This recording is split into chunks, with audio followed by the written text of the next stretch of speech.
Look, we've known this whole time. I mean, when Joe Biden came into office, he repealed 94 executive actions or executive orders. I get confused as which is which, and it doesn't really matter. The fact of the matter is, with a pen, he could close the border.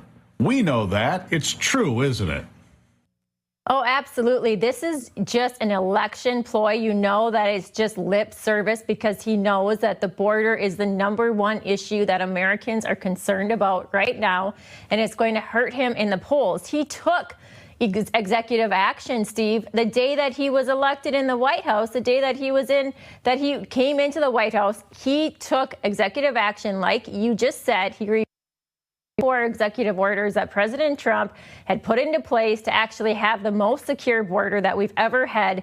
And never in history have we had a president who actually intentionally unsecured our southern border. And now he's paying the consequences, but the damage is already done. Even if they do something, all it's doing is lip service for the election. And like what we just saw today, we just had an Afghan that was on the FBI terrorist watch list that had been released twice. I mean, what is going on is insane. Absolutely insane. Well, here's a number that I got today, and I'd like you to weigh in on this as well. Here's a number I got today from Congressman Tim Walberg.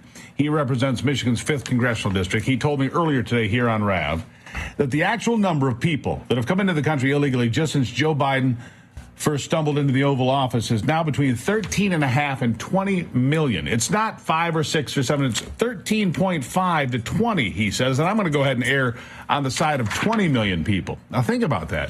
If we already had 12 million people in the country that they admitted for the last several years, I thought it was higher than. You're getting to the point where 10% of the people living in America right now, a country of 340 million people, 10% of the people here are living here illegally, Tara. There's no good outcome here. There's no happy ending. No, and that's larger than 36 states.